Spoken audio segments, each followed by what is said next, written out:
Today, we're cracking open the source code, not for an app, but for life itself. We're going to take a look inside a plant's most critical financial system, its nitrogen economy. So let's dig in. You know, you probably don't think about it, but every single day, a plant is facing this exact dilemma. It's this silent, constant balancing act. It's got limited resources and competing demands from all its different parts. So how in the world does it decide where to invest first? Well, the answer, believe it or not, is written in its code. And we're going to explore a really sophisticated computer model that simulates this very process. It basically treats the plant like a tiny, brilliant business that's managing its most vital asset, nitrogen. Okay, so first things first. We're throwing this term around, nitrogen economy, but what do we actually mean by that? It's actually a really simple but powerful metaphor. Think about it like this. A plant's income is the nitrogen it takes up from the soil. Budgeting is how it allocates that nitrogen to different parts. You know, the leaves, the roots. Savings, yeah, plants have savings. It's the nitrogen they store for a rainy day. And the big one, the return on investment, or ROI, well, that's what it's all about, growth. All right, so just like any economy, it all starts with income. For a plant, that income is nitrogen, and the way it earns it is through a process called uptake. And check this out. This is where the code gives us our first big clue.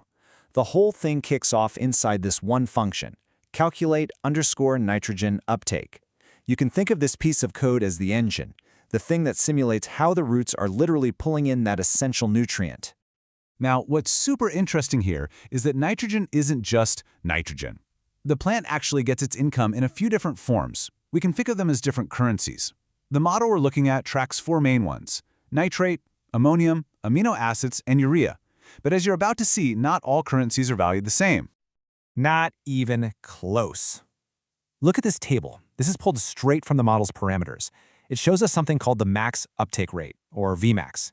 Basically, how easily the plant can earn each currency. And look at ammonium. It's way up there at 1.2. That's the plant's preferred currency. It's the easiest and fastest to get. But then you look down at amino acids and, yeah, that one's a lot harder to come by. Okay, so the plant has its income. Now what? What does it do with it? Well, that brings us to the next and maybe most crucial step, budgeting, or as the model calls it, allocation. And once again, the code tells us exactly what's happening. There's a function here called allocate nitrogen, and you can literally think of it as the plant's financial planner. It's the brains of the operation, taking all the nitrogen that came in and deciding which department gets what share based on the plant's overall strategy.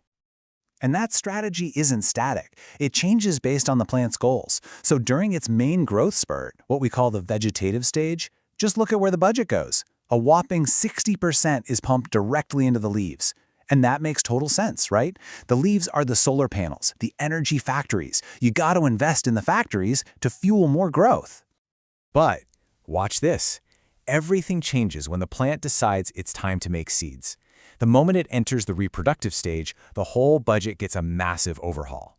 Suddenly, investment in leaves drops way down, and this huge new budget item pops up. 30% is now being funneled directly into making flowers and seeds.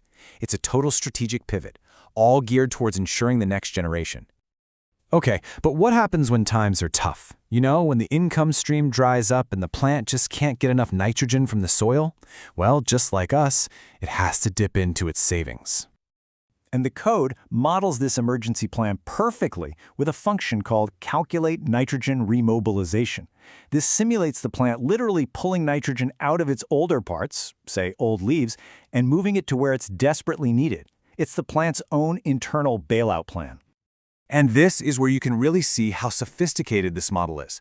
The plant doesn't just have one big savings account. It's got layers. First, it goes for the easy access stuff, the storage pool. If that's not enough, it starts dipping into its active capital, the metabolic pool. And only when things are really, really bad does it do the unthinkable. Liquidate its structural pool. That's like selling the factory walls to keep the lights on. It's a last result.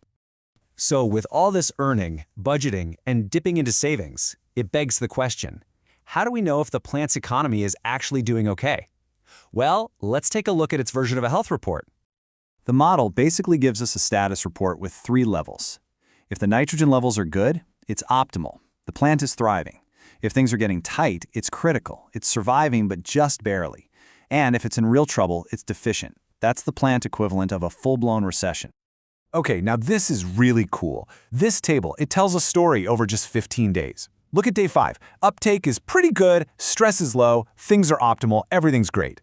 But then watch what happens. By day 15, the nitrogen uptake is dropped, and look at that stress number. It skyrockets. And the status? It's plunged all the way to deficient. You are literally watching this plant's economy collapse in real time, right here in the data. All right, so this is a super fascinating simulation. I get it. But so what? Why does any of this matter in the real world? What's the point of modeling all this complexity? Well, it all comes down to the final return on investment, the bottom line. And for this plant, it's this number, 25. The model calculates that for every single gram of nitrogen the plant invests, it gets to build 25 grams of biomass, of itself. That right there is the ultimate measure of its economic success. And this isn't just some abstract theory. This is real. By understanding and even predicting this efficiency, models just like this one are becoming absolutely crucial for things like modern high-tech farming. Think hydroponics. They let growers give plants exactly what they need, right when they need it. That means less waste and more food. It's a huge deal. I mean, the model's own documentation puts it perfectly. It tracks the entire flow of nitrogen, from uptake to allocation to utilization and remobilization.